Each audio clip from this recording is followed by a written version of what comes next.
Hello बच्चों, हम उम्मीद करते हैं कि आप अच्छे होंगे।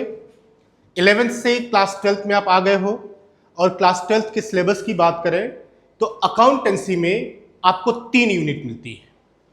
उन तीसरी 3 यूनिट में से हम पहली यूनिट की बात करेंगे जिसको हम कहते हैं पार्टनरशिप।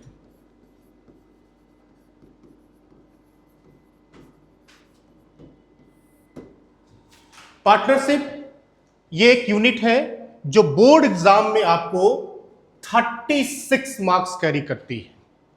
मींस बोर्ड एग्जाम में अच्छी परफॉर्मेंस के लिए आपको ये पार्टनरशिप जानना बहुत जरूरी है। यहां हम सीखेंगे कि पार्टनरशिप की अकाउंटिंग कैसे की जाती है। हमें यहां पार्टनरशिप की बेसिक चीजें नहीं जाननी है, हमें यहां पे सिर्फ और सिर्फ अकाउंटिंग करनी है। हम इसको देखेंगे कि स्टेप बाय स्टेप कैसे पार्टनरशिप की अकाउंटिंग करें और क्या करते हैं। तो आओ स्टार्ट करते हैं। सबसे पहले जो पहला चैप्टर आपका है उसे हम एनसीईआरटी में बेसिक ऑफ पार्टनरशिप कहते हैं। बाकी डीके गोयल या फिर टीएस अग्रवाल में आपको इस चैप्टर का नाम फंडामेंटल ऑफ पार्टनरशिप भी मिलेगा। क्या करना है यहां पे, याद करो जब हम क्लास 11th में थे तो क्लास 11th में हमने एक मेजर काम किया था और वो किया था प्रॉफिट एंड लॉस अकाउंट बनाया था। और प्रॉफिट एंड लॉस अकाउंट से हमें नेट प्रॉफिट या फिर नेट लॉस मिली थी। अब क्लास 12th में, अब देखो क्लास 11th में हमने सोल प्रोप्राइटरशिप की अकाउंटिंग की थी। किसकी की थी? सोल प्रोप्राइटरशिप की। अभी हम किसकी करने जा रहे हैं? अभी हम पार्टनरशिप की अकाउंटिंग करने जा रहे हैं। मींस सबसे पहले हमें जानना होगा कि पार्टनरशिप होती क्या है। पार्टनरशिप की हम बात करें तो Indian partnership act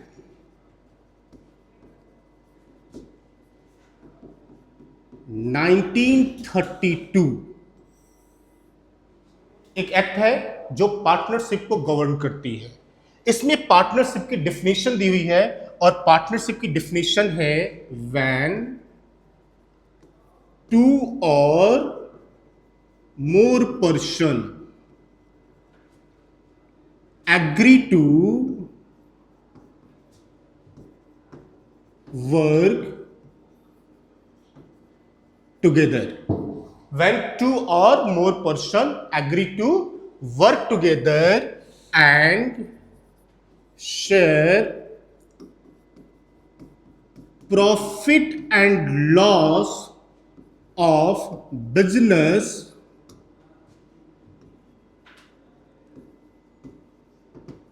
carried on by all or acting by anyone। ये है आपकी डेफिनेशन। क्या है? When two or more person agree to work together and share profit and loss of business carried on by all or acting by anyone। अब देखो इसमें क्या है, अभी जो मार्च में एग्जामिनेशन बीता है उस एग्जामिनेशन में इस डेफिनेशन से एक क्वेश्चन आया था असर्शन रीजन में, हम उसकी भी बात करेंगे, लेकिन पहले डेफिनेशन को समझते हैं। क्या है? When two or more person. अगर यहां बात करें पार्टनर्स की तो दो तरह की बात हो जाएगी, एक हो जाएगी मिनिमम की और एक हो जाएगी मैक्सिमम की।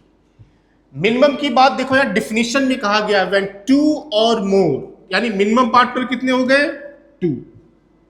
लेकिन जब मैक्सिमम की बात करते हैं तो आप देख पा रहे हो इस डेफिनेशन में कहीं भी मैक्सिमम नंबर ऑफ पार्टनर की बात नहीं की गई है। Means maximum number of partners in partnership firm की बात इंडियन पार्टनरशिप एक्ट नहीं करता है। तो कौन करता है? आओ इसको जानते हैं। Maximum number of partner in partnership firm is discussed in Indian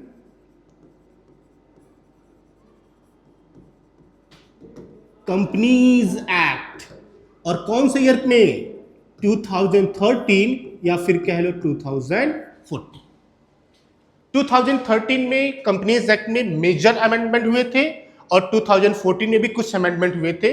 तो एक एक्ट है हमारा इंडियन कंपनीज एक्ट 2013 और एक एक्ट है Indian companies act 2014। Maximum number, याद रखना इसको, maximum number of partner in partnership firm कहां डिस्कस है? इंडियन कंपनीज एक्ट में। क्या है ये? देखो, as per companies act 2013 the maximum number of partner in partnership firm is 100।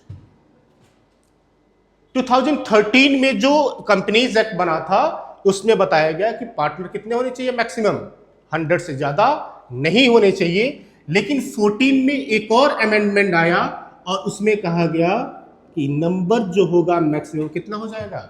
50 हो जाएगा। तो अगर आज के डेट में अगर आपको क्वेश्चन पूछा जाता है कि maximum number of partner in partnership firm, तो हम आंसर करेंगे कितना? 50। कौन डिस्कस कर रहा है? कौन बता रहा है? तो इंडियन कंपनीज एक्ट बता रही है। इस साल जो क्वेश्चन आया था बोर्ड एग्जाम में वो इसी से रिलेटेड था। क्वेश्चन पूछा गया था, असर्शन रीजन था, बल्कि उसने पूछा गया था the maximum number of partner in partnership firm is 50 and reason था it is discussed in Indian companies act 2014।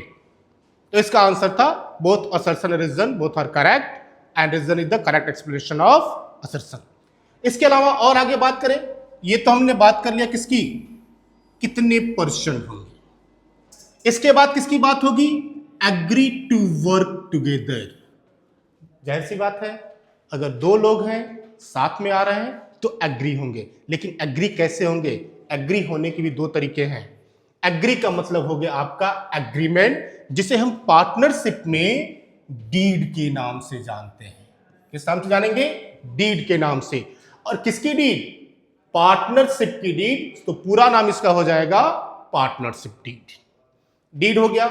Deed के बारे में पार्टनरशिप एक्ट में कहा गया है कि डीड दो तरह की हो सकती है, ओरल भी हो सकती है और रिटर्न भी हो सकती है। डीड कैसे हो सकती है? ओरल भी हो सकती है और रिटर्न भी हो सकती है। अभी जब न्यूमेरिकल हम सॉल्व करेंगे, न्यूमेरिकल टर्म पे आएंगे तो इसकी जरूरत पड़ेगी। आगे बढ़ते हैं डेफिनेशन पे।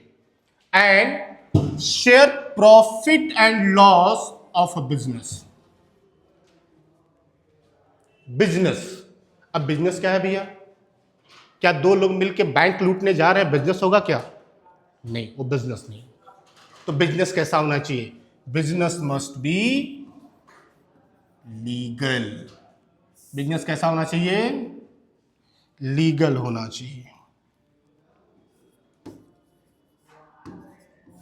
अगर बिजनेस लीगल नहीं है तो पार्टनरशिप नहीं होगी। फिर कैरीड ऑन, पिछले साल यानी जो पिछले साल मार्च में जो एग्जाम हुआ था उसमें एक असर्शन रीजन और पूछा गया था जो अगले पॉइंट से है। कैरीड ऑन बाई ऑल और एक्टिंग बाई एनीवन मींस या तो सारे के सारे पार्टनर उस बिजनेस को चला रहे हैं या फिर कोई एक या फिर कोई दो सारे पार्टनर के प्लेस पे काम कर रहे हैं। इसको हम कहते हैं, ये जो पूरा पार्ट है इसको हम कहेंगे म्यूचुअल एजेंसी। क्या कहेंगे इसको? Mutual agency. और म्यूचुअल एजेंसी का जो कॉन्सेप्ट है ये बताता है firm and partners are agent. याद रखना इस बात को, क्या? Agent to each other. ये रही आपकी डेफिनेशन। तो आप क्या कह सकते हो? मिनिमम दो पार्टनर, मैक्सिमम कितने? 100 या फिर 50। किसने बताया? इंडियन कंपनीज एक्ट ने बताया, दो बार बताया है। 2013 में कितना? 100, 2014 में 50। Agree to work together, agree कब होंगे? जब साथ में होंगे। और उसके लिए पार्टनरशिप एक्ट में क्या कहा गया कि आपको एक एग्रीमेंट करना पड़ेगा। क्या करना पड़ेगा? एक एग्रीमेंट करना पड़ेगा जिसको हम कहेंगे डीड। और पार्टनरशिप की बात हो रही है इसलिए पार्टनरशिप डीड ये दो तरीके का हो सकता है, एक ओरल हो सकता है और एक रिटर्न हो सकता है। इसके बाद से उनको प्रॉफिट एंड लॉस शेयर करना है। किसका? जो बिजनेस वो कर रहे हैं। और बिजनेस क्या होना चाहिए? लीगल होना चाहिए। और आखिरी में कैरीड ऑन बाय ऑल और एक्टिंग बाय एनीवन मींस एक एजेंसी क्रिएट होती है जिसको हम क्या कह रहे हैं, म्यूचुअल एजेंसी कह रहे हैं। और इसका कॉन्सेप्ट क्या कहता है कि firm and partner are agent to each other. ये तो रही आपकी डिफिनीशन ऑफ पार्टनरशिप।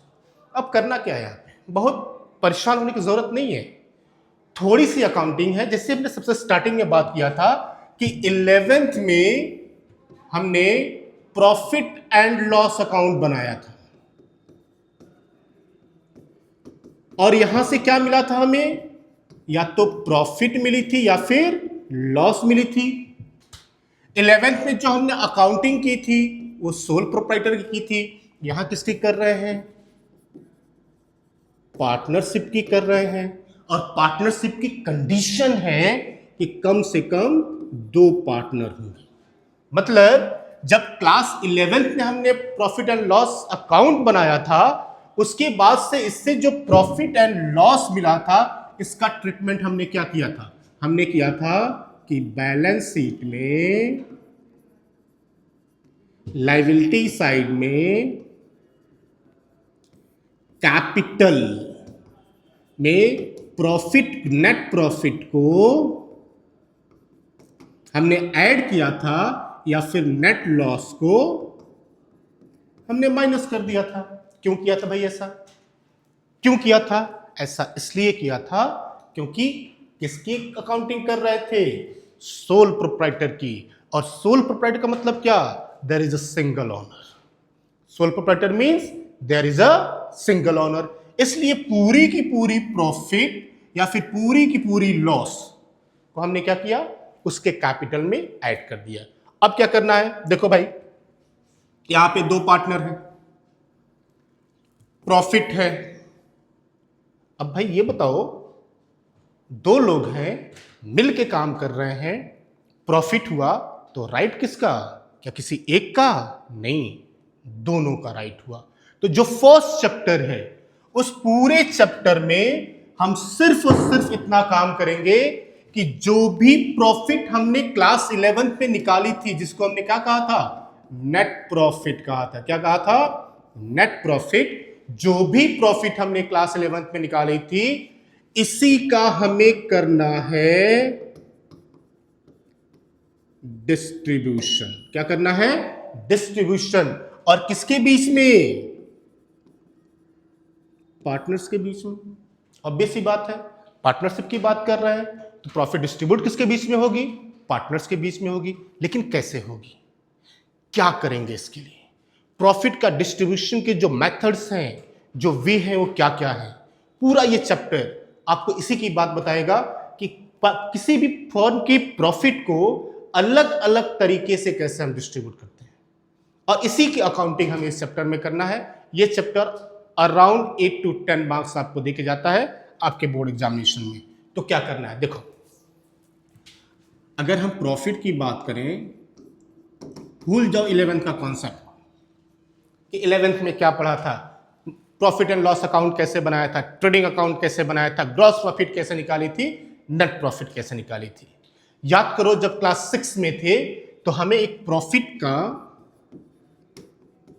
फार्मूला बताया गया था, और फार्मूला क्या था, selling price minus purchase price. Means मैं अजम्पशन लूं कि अगर ये पेन मैंने 10 रुपए में खरीदा और 15 में बेचा तो मेरी प्रॉफिट हो गई कितनी, 5। क्या ये 5 रुपए हमारी प्रॉफिट है? नहीं, प्रॉफिट तो है लेकिन पूरे 5 रुपए प्रॉफिट नहीं है। तो क्या है ये, अब इस 5 रुपए का हम करेंगे डिस्ट्रीब्यूशन। क्या करेंगे, डिस्ट्रीब्यूशन करेंगे। और ये जो डिस्ट्रीब्यूशन है ये 2 तरीके का होता है, जिसमें से एक हम क्लास 11th में सीख चुके हैं। ये जो 5 रुपए हमारी प्रॉफिट आई, इसका हम क्या करेंगे, डिस्ट्रीब्यूशन करेंगे। और डिस्ट्रीब्यूशन होता है बेटा 2 तरीके के। क्या क्या, एक होता है, मैं अपनी लैंग्वेज बताता हूं, जो होते हैं जरूरी, और एक होता है जिसे मैं कह रहा हूं गैर जरूरी। मींस एक खर्च ऐसा है जो जरूरी है, जरूरी को अगर हम अकाउंटिंग की लैंग्वेज में बात करेंगे इसे हम कहेंगे चार्ज। क्या कहेंगे? चार्ज। गैर जरूरी की बात करें इसको मैं बाद में बताऊंगा भी नहीं। डिस्ट्रीब्यूशन दो तरीके का, जरूरी मींस चार्ज और गैर जरूरी बाद में डिस्कस करेंगे। जरूरी क्या है? मान लो मैंने स्टेट बैंक ऑफ इंडिया से 1 लाख रुपए का लोन लिया और ये बैंक मुझसे इंटरेस्ट चार्ज करती है 10% पर एनम। अब मेरे को जरा एक बात बताओ कि क्या स्टेट बैंक ऑफ इंडिया हर महीने जब ईएमआई का टाइम आएगा तो मेरे पास कॉल करेगी या फिर चिट्ठी लिखेगी या फिर अपने किसी पर्सन को भेजेगी और पूछेगी कि सर क्या इस महीने आपको सैलरी मिली? अगर मैंने कहा नहीं तो क्या स्टेट बैंक ऑफ इंडिया ये कहेगा कि आप हमारा इंटरेस्ट बाद में दे देना या फिर ईएमआई अगले महीने दे देगा? क्या ऐसा कहेगा? बिल्कुल नहीं, ऐसा नहीं कहेगा। मींस ये वो खर्चा है, आपका प्रॉफिट हो या ना हो, मुझे सैलरी मिले या ना मिले, हमें ये देना ही देना है। तो ऐसे एक्सपेंसेस, ऐसे खर्चे जिनका इस 5 रुपए प्रॉफिट से कोई लेना देना नहीं है, होगा तो भी देना है, नहीं होगा तो भी देना है, ऐसे एक्सपेंसेस को हम कहते हैं चार्ज। एक आध और एग्जांपल लेते हैं। मान लो मैंने एक मकान लिया है रेंट पे, तो क्या मकान मालिक महीने के आखिरी में आके ये कहेगा कि सर आपकी सैलरी इस महीने नहीं आई है तो आप ये रेंट नेक्स्ट मंथ के रेंट से ऐड कर देना? नहीं, बिल्कुल नहीं कहेगा। इलेक्ट्रिसिटी बिल, क्या इलेक्ट्रिसिटी बोर्ड आके ये पूछेगा मुझसे कि आपकी सैलरी आ गई हो तो मैं बिल जनरेट कर दूं? नहीं। तो क्या होगा? ये वो खर्चे हैं जिनका मेरी सैलरी से, बिजनेस के प्रॉफिट से कोई लेना देना नहीं है, और ऐसे जो भी एक्सपेंसेस है उसे हम क्या कहते हैं? चार्ज। फॉर एग्जांपल हमने बता दिया interest on loan, salary to employee, फिर क्या हो गया आपका टेलीफोन बिल एक्सेट्रा, रेंट, ये सब क्या हो गए? चार्ज हो गए। अब बात करेंगे गैर जरूरी क्या है। चलो मान लेते हैं कि 10 में खरीदा था, 15 में बेचा था, 5 रुपए प्रॉफिट हुई, जिसमें से ये सारे एक्सपेंसेस को हमने हटा दिया। ये थे हमारे 2 रुपए, अब कितने बचे? 3। ये बताओ अब इस 3 रुपए का हम क्या करेंगे? बिजनेस इस 3 रुपए का क्या करेगी? तो बिजनेस ये 3 रुपए अपने ऑनर, किसको? अपने ऑनर। याद करो ये वाला जो काम था ये हमने क्लास 11th में जब प्रॉफिट एंड लॉस अकाउंट बनाया था वहां पे प्रेजेंट किया था, और इसी के बाद से जो बची हुई प्रॉफिट थी इसी को हमने कह दिया था नेट प्रॉफिट। अब क्या हुआ? अब ये 3 रुपए हमने क्या किया? 11th की मैं बात बता रहा हूं, वहां से लिंक करना। इस 3 रुपए को अभी मैंने बताया था बैलेंस शीट में कैपिटल में ले जाके ऐड कर दिया। कैपिटल किसकी? ऑनर की। कैपिटल किसकी? ऑनर की। तो प्रॉफिट पे राइट किसका? ऑनर का। किसको देंगे? ऑनर को दे देंगे। 11th में पढ़ा था कि ऑनर और बिजनेस दोनों की एंटिटी क्या है? अलग अलग है।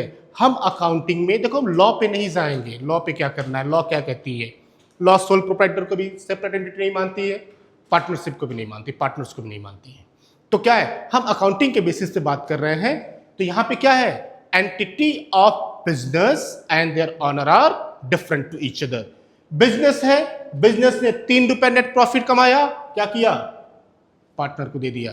तो एक जो डिस्ट्रीब्यूशन था इस 5 रुपए का, जिसमें से 2 रुपए हुआ वो क्या हुआ? जरूरी मतलब चार्ज, और 3 रुपए जो हुआ ये डिस्ट्रीब्यूट करेंगे किसके बीच में? ऑनर के बीच में, गैर जरूरी। इसे हम कहते हैं एप्रोप्रिएशन ऑफ प्रॉफिट। याद रखना क्या कहेंगे इसे? Appropriation of profit. कैसे करेंगे, क्या मेथड है इसके, आओ बताते हैं। अभी हमने बात किया था डीड की। कौन सी डीड? Partnership deed. कैसी हो सकती है? या तो ओरल होगी या फिर रिटर्न होगी। दो ही फॉर्म में हो सकते हैं, या तो ओरल होगा या फिर रिटर्न होगा। तो करना क्या है, कैसे करेंगे, आओ देखते हैं। चलो एक एग्जांपल समझते हैं। A and B are partners with capital of rupees 3 lakh and 5 lakh. During the year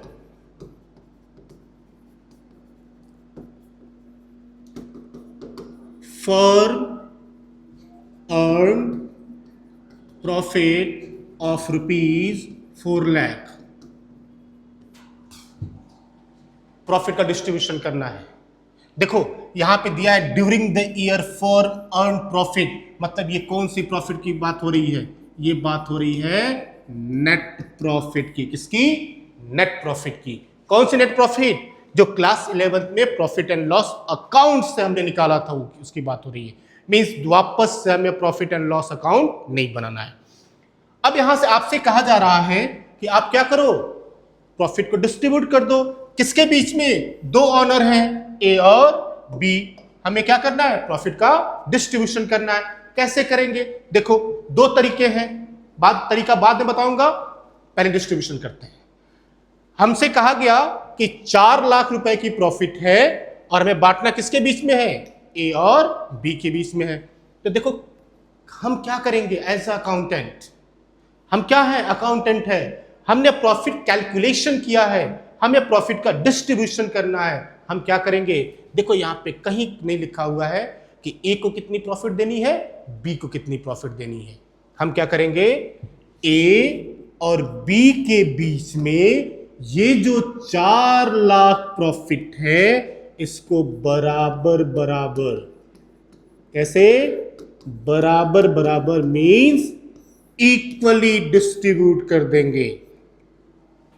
क्या करेंगे? इक्वली डिस्ट्रीब्यूट करेंगे। अब देखो यहां पे गद्दारी हो रही है, और गद्दारी क्या हो रही है? ए की कैपिटल है 3 लाख, बी की कैपिटल कितनी? 5 लाख। अब एक चीज बताओ, बी कहेगा ना कि भाई मैंने तो कैपिटल ज्यादा लगाया तो प्रॉफिट क्यों कम मिल रहा है? और उसकी बात जेन्युइन भी है, माननी भी चाहिए। अब अगर बी हमारे पास आता है और हमसे कहता है कि देखो भाई प्रॉफिट तुमने गलत डिस्ट्रीब्यूट कर दी है, तो हम क्या कहेंगे कि सर मिस्टर बी, हमारे पास जो राइट है, और वो राइट किसने दिया है? ध्यान से सुनना, राइट दिया है इंडियन पार्टनरशिप एक्ट 1932 ने। किसने राइट दिया है? इंडियन पार्टनरशिप एक्ट 1932 ने। और क्या राइट दिया है कि इफ प्रॉफिट शेयरिंग रेशियो, एकदम ध्यान से, if profit sharing ratio is absent.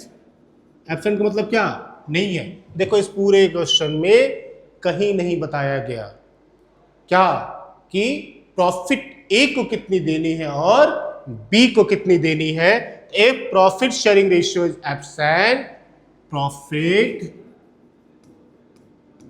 Distributed equally. क्या हो जाएगा? प्रॉफिट इक्वली डिस्ट्रीब्यूट हो जाएगी। चलो ए ने, बी ने ये बात मान ली कि ठीक है, एक्ट में कहा है तो हमने मान लिया।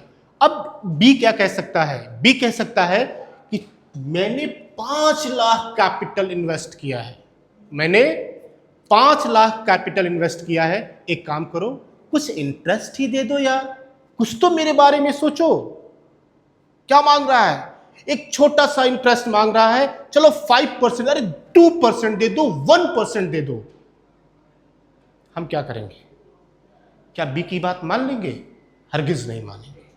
तो क्या करेंगे? क्या उसको रिप्लाई करेंगे? भगा देंगे अपने ऑफिस से? अरे भाई पैसे दे रहा है हमें इस काम के, भगा नहीं सकते। हम कहेंगे sir again we are sorry, मेरे पास राइट नहीं है, और मेरे पास जो राइट है वो दिए हैं इंडियन पार्टनरशिप एक्ट ने। और क्या कह रहा है? If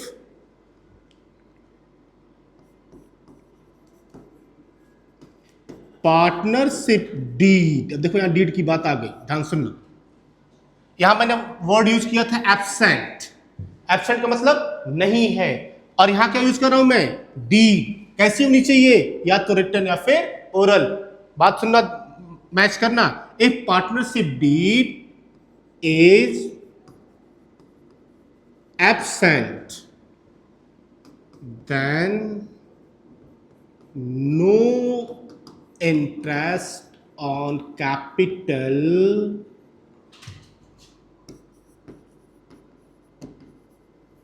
provided to any partner. If partnership deed is absent, एक और वर्ड यूज कर दे रहा हूं मैं, ऐड कर दे रहा हूं, साइलेंट। या तो डीड नहीं है या फिर चुप है, दोनों सर्कमस्टेंस में, दोनों सिचुएशन में। If partnership deed is absent then no interest on capital provided to any partner. कौन कह रहा है भाई? हम कह रहे हैं क्या? नहीं, इंडियन पार्टनरशिप एक्ट 1932 कह रहा है। अब चलो एक और बात सोच लेते हैं। हमने क्लास 11th के बिजनेस स्टडी में पढ़ा था कि there are many types of partner, some are active, some are sleeping, some are secret, some are nominal, some are minor. अब एक कहता है कि मैं एक्टिव पार्टनर हूं, मैंने पूरे साल मेहनत किया है, सुबह 9 बजे से लेकर रात के 10 बजे तक हमने बिजनेस को समय दिया, खूब मेहनत की, मेरा ही बिजनेस था, और इसकी वजह से हम 4 लाख रुपए प्रॉफिट अर्न कर पाए। एक काम करो, मेरे को सैलरी दे दो, अरे बोनस ही दे दो यार, चलो कुछ नहीं कमीशन दे दो। क्या करेंगे? देंगे? नहीं देंगे। क्यों नहीं देंगे? अगेन इंडियन पार्टनरशिप एक्ट कहता है इफ डीड इज एब्सेंट और silent, no salary, bonus, commission are provided to any partner. क्या कह रहा है? If deed is absent, no salary, bonus, commission will be provided to any partner. ना, नहीं देंगे, नहीं देंगे। देखो ना, हमने ए की बात मानी और न ही बी की बात मानी। लेकिन भाई एक चीज बताओ, फर्म किसकी? ए और बी की। कैपिटल किसने लगाया? ए और बी ने लगाया। प्रॉफिट किसकी? ए और बी की। हम कौन होते हैं भैया? बेगानी शादी में अब्दुल्ला दीवाना? हम कौन होते हैं? क्यों ये सब कह रहे हैं? सिर्फ एक वजह से कह रहे हैं। क्या? हर जगह देखो डीड की बात हो रही है, यहां भी डीड की बात हो रही है, यहां एब्सेंट की बात हो रही है, और एक वर्ड और एडिशन हमने किया था, क्या? साइलेंट की। एक बात और एडिशन किया था, क्या? साइलेंट। कौन साइलेंट होगा भाई? हम साइलेंट हो जाएं? पढ़ाएंगे कैसे? साइलेंट कौन होगा? डीड होगी। साइलेंट का मतलब हो सकता है कि जब पार्टनर एग्रीमेंट कर रहे हो उस टाइम पे उन्होंने किसी एक पर्टिकुलर चीज के बारे में कोई इंफॉर्मेशन एड ऑन नहीं किया, मतलब डीड में लिखा ही नहीं, उनका ध्यान ही नहीं गया कि ये भी चीजें आ सकती हैं, तो साइलेंट हो गई। तो एक चीज क्लियर कट आ रही है कि क्या डीड नहीं है या फिर साइलेंट है। तो मैंने जो कहा है, क्या कहा? ये क्या है बेटा? कमाया। कमाई है ना? क्या है ये? कमाई। क्या नहीं है? डीड नहीं है। तो जितना कमाया बराबर बटेगा। न किसी को 1 रुपए कम मिलेगा, न किसी को 1 रुपए ज्यादा मिलेगा। जितना कमाया बराबर बटेगा। कब? When deed is absent और साइलेंट। अब एक बात आएगी, ए और बी दोनों को हमने मना कर दिया, दोनों हमारे पास एक साथ आए और उन्होंने हमसे पूछा कि ये बताओ, अगर इस प्रॉफिट को हमें अपनी मर्जी से बांटना हो, जैसे हम कहें वैसे बांटना हो, उसके लिए क्या करना पड़ेगा? हमारा काम है बेटा सोल्यूशन बताना। यहां प्रॉब्लम आएगी, इनके बीच में आएगी, हम कौन है? हम सोल्यूशन बताएंगे। वो आए हमारे पास एक प्रॉब्लम लेके, क्या कि सर आपने तो प्रॉफिट 2 लाख इक्वली बांट दी, हम कह रहे हैं इंटरेस्ट ऑन कैपिटल देने के लिए, आप कह रहे हो नहीं दे सकते, हम कह रहे हैं सैलरी दे दो, आप कह रहे हो नहीं दे सकते, तो क्या करें? अगर मुझे इंटरेस्ट ऑन कैपिटल चाहिए, अगर मुझे सैलरी चाहिए, अगर मुझे प्रॉफिट का अलग तरीके से डिस्ट्रीब्यूशन करना है, तो मुझे क्या करना चाहिए? तो देखो हम क्या कहेंगे, हम कहेंगे कि भाई ए और बी, एक काम करो, तुम दोनों लोग परेशान हो, ए आपको सैलरी नहीं मिल पा रही है, बी आपको इंटरेस्ट ऑन कैपिटल नहीं मिल पा रहा है, प्रॉफिट इक्वली डिस्ट्रीब्यूट हो जा रही है। एक काम करो, डीड बना लो, मतलब एक एग्रीमेंट कर लो, और एग्रीमेंट में जैसे तुम चाहते हो वैसे लिख दो। जब प्रॉफिट आएगी तो जैसे तुम कहोगे, जैसा एग्रीमेंट में आपने लिखा होगा वैसा हम डिस्ट्रीब्यूट कर देंगे। अब ए और बी क्या करेंगे? भागे भागे जाएंगे और क्या करेंगे? एक डीड बनाएंगे। डीड का मतलब क्या? एग्रीमेंट। डीड का मतलब क्या? एग्रीमेंट। डीड में जो भी उनकी शर्तें होंगी, टर्म्स एंड कंडीशन होंगे, वो सारी चीजें उन्होंने इसमें मेंशन कर दिया, और आखिरी में दोनों ने अपना सिग्नेचर कर दिया।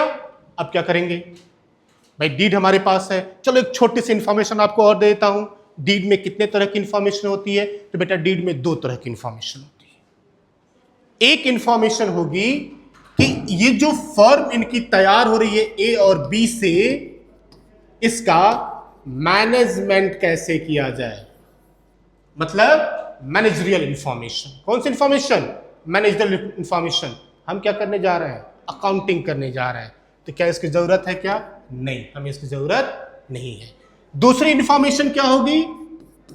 प्रॉफिट से रिलेटेड इंफॉर्मेशन होगी कि प्रॉफिट का डिस्ट्रीब्यूशन एग्जिस्टिंग पार्टनर यानी ए और बी के बीच में कैसे करना है।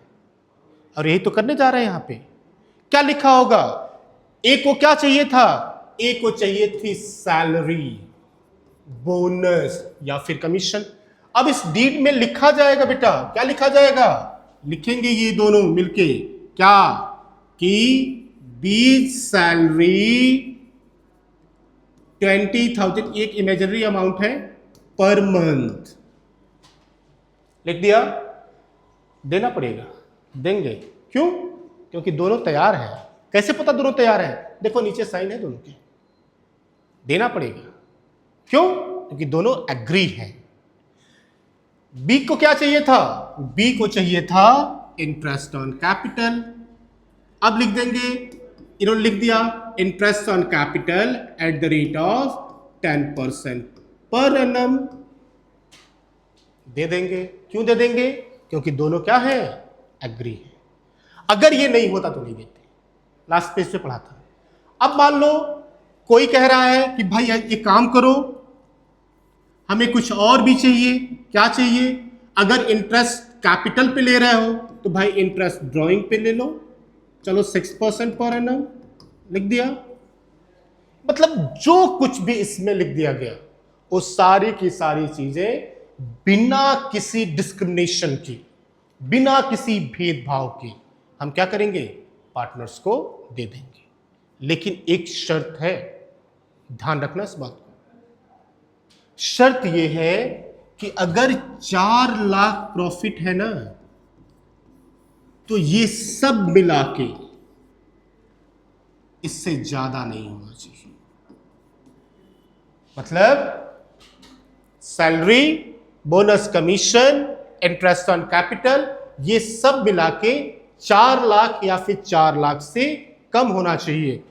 ये किसी भी कीमत पर, ध्यान से सुनना, किसी भी कीमत पर इससे ज्यादा नहीं हो सकता। तो क्या निकल के आया? एप्रोप्रिएशन क्या? Not more than profit. ये प्रॉफिट से ज्यादा नहीं हो सकता, किसी भी कंडीशन में नहीं हो सकता। एक कंडीशन है जो हम बाद में जो न्यूमेरिकल सॉल्व करेंगे तो डिस्कस करेंगे।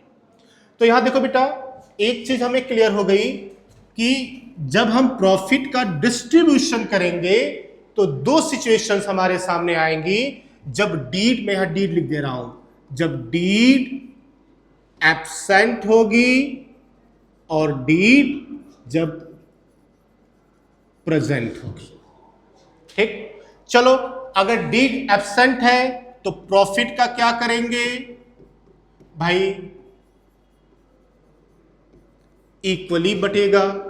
और अगर प्रेजेंट है, कहता है कि भाई इक्वली नहीं, 3:2 में 2 हम दे देंगे। हमारे बाप का क्या जाता है?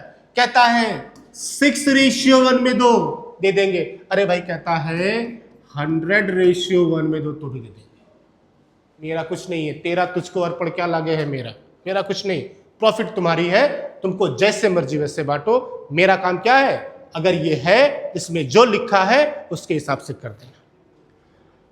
अगर डीड एब्सेंट है और कोई पार्टनर कहता है इंटरेस्ट ऑन कैपिटल, पहले बता चुके हैं नहीं देंगे ना, किसी कीमत पे नहीं देंगे, कुछ भी कर ले नहीं देंगे। लेकिन अगर डीड है तो देना पड़ेगा। 10% कहता है 10%, अरे भाई 50% कहता है तो भी देंगे, कोई फर्क नहीं पड़ता, उनकी प्रॉफिट है। कोई कहता है कि तुमने ड्राइंग ज्यादा कर लिया, उस पर इंटरेस्ट दो, डीड नहीं है ना, नहीं देंगे। अगर डीड है वो कहता है 6% लेंगे, 6 ले लो, कहता है 60% लेंगे, 60 ले लो, हमारा कुछ नहीं है, सब तुम्हारा है। कोई पार्टनर कहता है मुझे सैलरी चाहिए, बोनस चाहिए, कमीशन चाहिए, डीड नहीं है, नहीं देंगे, डीड है देंगे, नहीं फर्क पड़ता। फिर एक चीज आती है जिसको ध्यान देने की बात है, और वो चीज क्या है? एकदम ध्यान सुनना। ये सारी चीजें जो हैं, इसको हमने क्या कहा? एप्रोप्रिएशन। लेकिन अगर किसी पार्टनर ने लोन दिया है, क्या दिया है? लोन। किसने दिया है? पार्टनर ने। किसको दिया है? फर्म को। याद रखना, क्या दिया है? लोन। किसने दिया? पार्टनर ने। किसको दिया? फर्म को। तो ये बताओ, इंटरेस्ट मिलना चाहिए कि नहीं मिलना चाहिए? उसे राइट है, उसका मिलना चाहिए। क्योंकि अगर ये लोन हमने किसी बैंक से लिया होता या फिर किसी और पर्सन से लिया होता तो भी हमें इंटरेस्ट देना पड़ता। मींस अभी हमने स्टार्टिंग में डिस्कस किया था कि इंटरेस्ट ऑन लोन का प्रॉफिट से कोई लेना देना नहीं है। क्या है वो? चार्ज है। लेकिन चूंकि पार्टनर को दे रहे हैं, किसको दे रहे हैं? पार्टनर को दे रहे हैं। अगर डीड एब्सेंट है तो ये बेटा 6% पर एनम दी जाएगी। एक इकलौती चीज है जिसपे पार्टनरशिप एक्ट कहता है कि देना है, क्या? वो है इंटरेस्ट ऑन लोन। अगर डीड में लिखा है कि 10% देना है, दे दो भाई, मुझे कोई फर्क नहीं पड़ता। तो ये है, हमने कहा कि कैसे बांटना है। ये है बेटा पूरा स्टेटमेंट कि हमें प्रॉफिट का डिस्ट्रीब्यूशन पार्टनर्स के बीच में कैसे करना है। 2 तरीके हैं, एक जब डीड होगी और दूसरा जब डीड नहीं होगी। पूरे चैप्टर में इतना ही करना है, इससे ज्यादा कुछ भी नहीं करना है।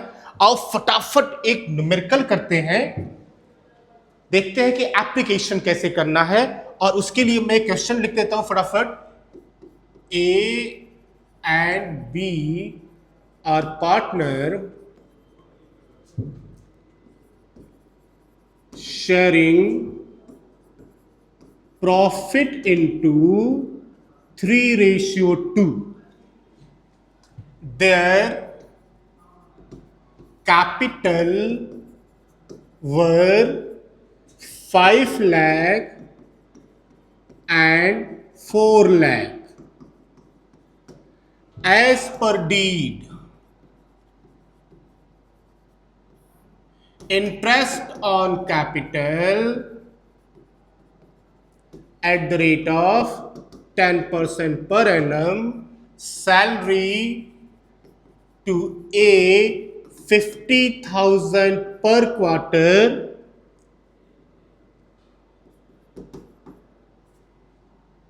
bonus to B rupees 1 lakh during the year,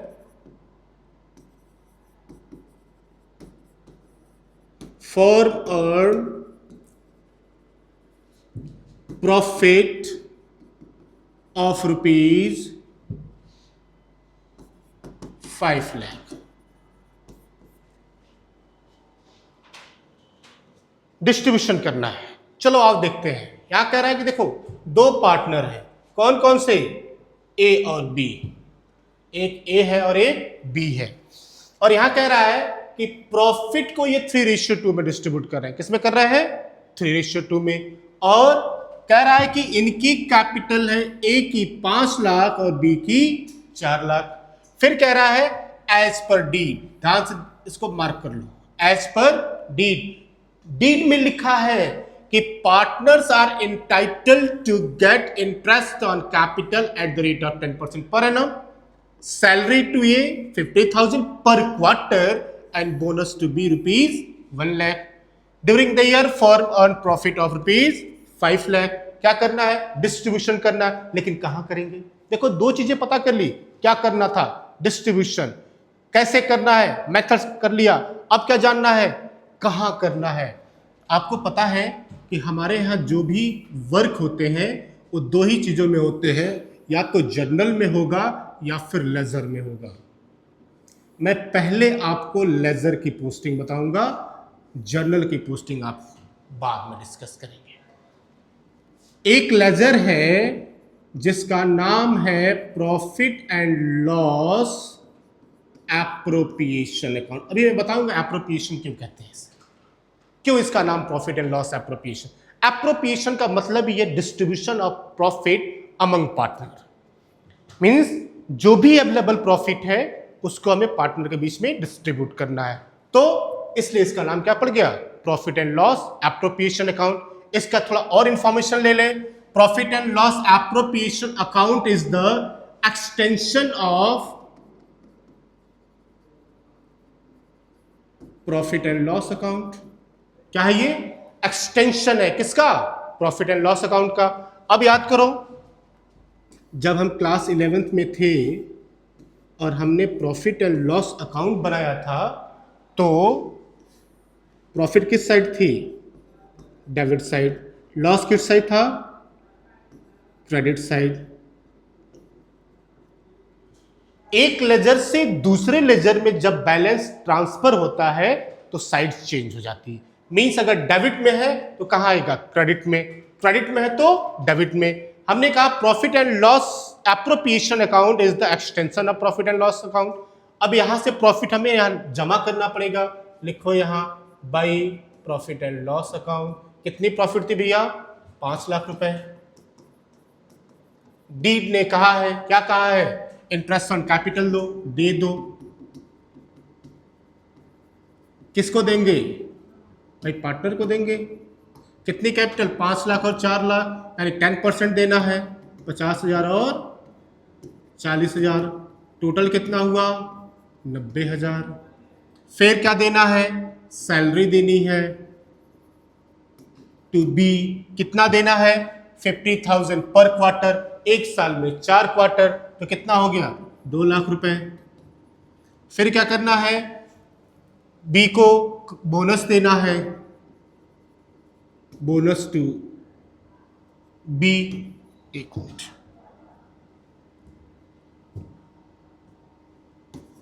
कितना, 1 लाख। अब क्या करेंगे, लेजर को बैलेंस करेंगे, इधर कितना है, 5 लाख। आपको पता है जब लेजर को बैलेंस करते हैं तो दोनों साइड की वैल्यू क्या होती है, इक्वल होती है। अब क्या करेंगे, इसमें से इनको घटाएंगे, घटाओ भाई, तो 3,90,000 दिख रहा है, और 3,90,000 घटाओ तो कितना हो जाएगा, 1,10,000।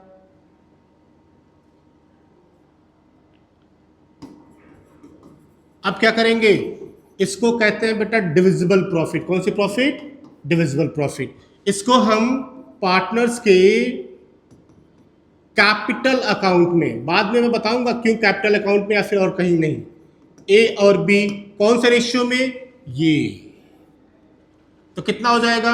अब कैसे करेंगे, देखो इसको भी बता रहा हूं, इसको मैं पहले फ्रैक्शन में कन्वर्ट करना पड़ेगा, और फ्रैक्शन में कन्वर्ट करने के लिए सबसे पहले इन दोनों का टोटल करना होगा। टोटल कितना हो गया, 5। अब ए का रेशियो कितना हो जाएगा, आपको पता है कि रेशियो में, फ्रैक्शन में 2 साइड होते हैं, जो टोटल किया है उसको लिखो नीचे, और ये जो ए का है ना, ये हो गया ऊपर, बी का क्या हो गया सिमिलरली 2/5। अब क्या करेंगे, 1,10,000 प्रॉफिट है, इसको 3/5 करो, ए का निकल जाएगा, 1,10,000 है, इसको 2/5 करो, बी का निकल जाएगा। जो भी वैल्यू आएगी आप इसको यहाँ पे पुट कर लीजिएगा, आपका ये क्वेश्चन कंप्लीट। लेकिन देखो, अगर यहीं पे ये रेशियो नहीं गिवन होता, अगर ये रेशियो गिवन नहीं होता और ये सब इंफॉर्मेशन गिवन नहीं होते, तो हम क्या करते, ये जो 5 लाख की हमारी प्रॉफिट है, इसको हम इक्वली, मतलब 2,50,000 ए को और 2,50,000 बी को डिस्ट्रीब्यूट कर देते हैं। पूरे चैप्टर में अलग अलग तरीके से हमें यही काम करना है, क्या, एप्रोप्रिएशन। तो आज के लिए बच्चों इतना ही, हम बहुत जल्दी नेक्स्ट क्लास में मिलेंगे और नेक्स्ट क्लास में कुछ नई जानकारियां सीखेंगे। Thank you for watching.